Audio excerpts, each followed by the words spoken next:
Hey y'all, happy Friday. Happy preparation for your Sabbath. It's the weekend, baby. Anyway, you guys know on Fridays, I like to give you guys something to do that's going to help you prosper in your future or your near future to come.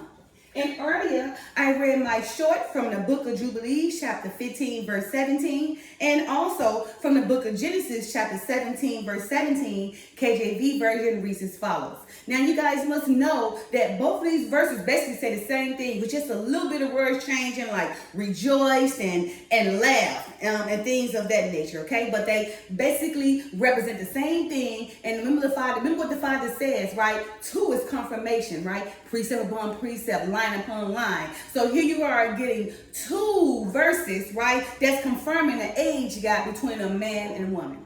All right, as it is written in the book of Jubilees, chapter 15, verse 17, and the book of Genesis, chapter 17, verse 17, KJV version reads as follows.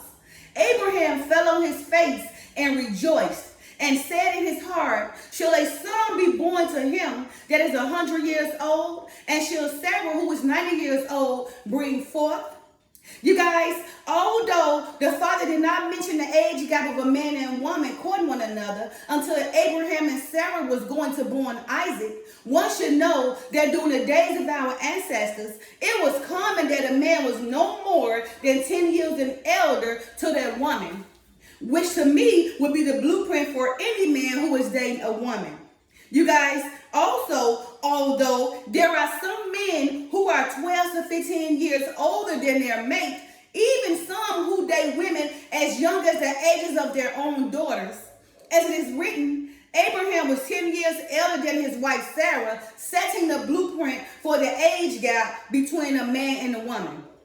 So for this weekend, I want my young women, teenagers, 17 or 18 and up, and also my women who teaching their daughters, right? To not go date men, 17 and 18 years older than you, because it's only a form of grooming. And then by the time you date that person and you 35 and that person about 53, you start realizing that your youth was taken advantage of. You start looking at that man in a perverted manner. And what you ultimately do, you ultimately leave. Thinking to yourself, oh my goodness, this man took advantage of my youth, right? And he manipulated me and convinced me all these years not stuck by him. But now, because I'm of age, I understand.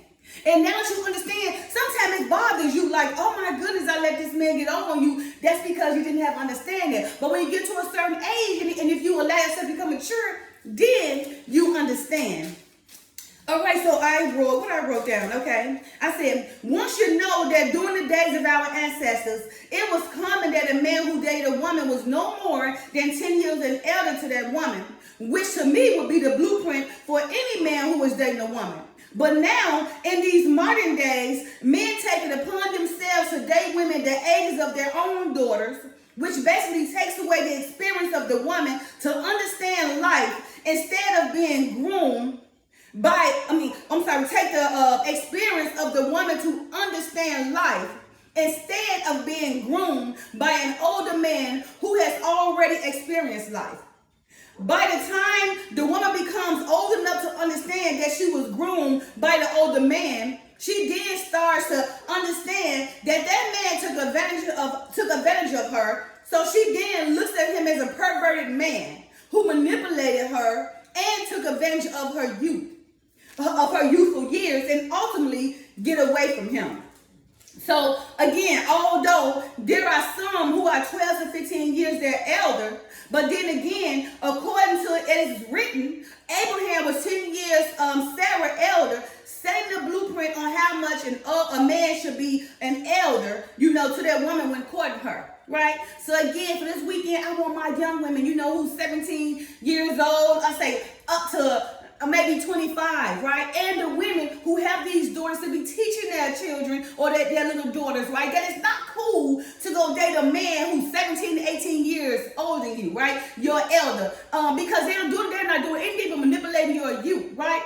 And now, in these modern days, oh my goodness, they got the nerves to be saying that if you're 50 years old, you should be dating somebody who's half your age plus 7. So now if I'm 50 and I date somebody who's half my age plus 7, that's 25 plus 7 is 32. Now that means that person's 18 years older than me, right? Now, wouldn't that be your child or something? So why would you want your daughter or son to go date somebody that can be their parent, right? Don't you realize that someone dates somebody that old just takes advantage of their youth, right? Don't give them don't give themselves a chance to live, and enjoy life, but instead got them shacked up, making them believe that he's a good man, knowing that there's nothing good about him if you're taking advantage of a young girl. That's just grooming, right? That's just pedophilia, really, you ask me, right? Because when I was younger, I was dating men my age. Even my daughter, dad, we're the same age, right? Now my husband right now, he's 9 years older than me, about almost 9 years older than me, or I would say 9 years older than me, right? But remember, Abraham was 10 years older than Sarah, giving the blueprint to let you guys know or to make you guys understand that a man who is 10 years, no more than 10 years, the elder of that woman, right, is equal to a woman that's 10 years younger than him, because that woman is 10 years mature, right, to that man's age. So what? They are equally yoked. They already aligned, right? By the age, now they become more aligned and equally yoked if they're both, putting their relationship together to glorify the Father.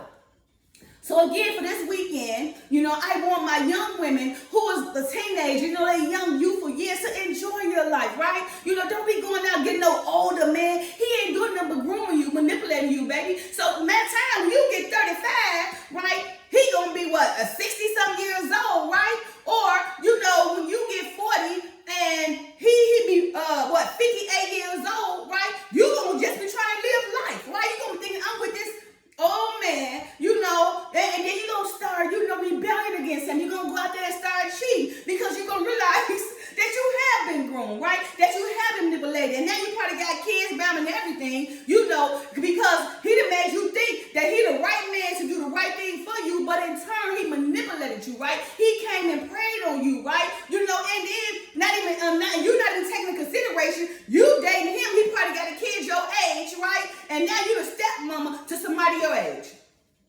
So again, for this weekend, I want my young women, like 17 a little bit old, 17 and 25, and I want the mothers of those young women to teach their children, teach their young daughters that it's not good to go date no man, more than 10 years older than you. Don't get me wrong, because you got people who dating them 12 years old or 15 years old, and yes, it happens. But I'm telling you, just a blueprint, as it is written in the Bible, states 10 years. And although the father didn't mention that age until Sarah was going to bear Abraham's child at 90, but he still made it known that really a man should be no more than 10 years older than you, right? And not only did he mention it in the Bible, he mentioned it in the book of Jubilees, right? In chapter 15, verse 17, and he mentioned it in Genesis chapter 17, verse 17, right? So as it is written in the book of Jubilees, chapter 15, verse 17, reads as follows. Abraham fell on his face and rejoiced, and said in his heart, shall a son be born to him that is 100 years old, and shall Sarah, who is 90 years old, bring forth? And then in the book of Genesis, chapter 17, verse 17, KJV version reads as follows. Then Abraham fell upon his face and laughed, and said in his heart, should a child be born unto him that is 100 years old, and shall Sarah that is 90 years old bear? So it's just a blueprint right there that's telling you that a man should not be no more than 10 years the elder of that woman. In order, for that relationship to be normal, right?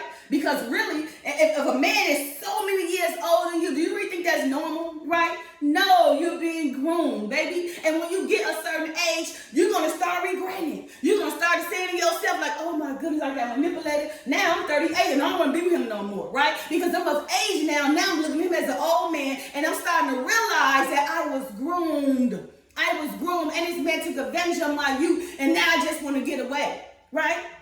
So again, for this weekend, I want my young girl, 17, 25 or something, and the women of those young girls to teach their children that don't go date no man, all these ages of your elder, right? Stay within the age gap, 10 years. That was the blueprint, what the Father has written, in Jubilees and Genesis, right?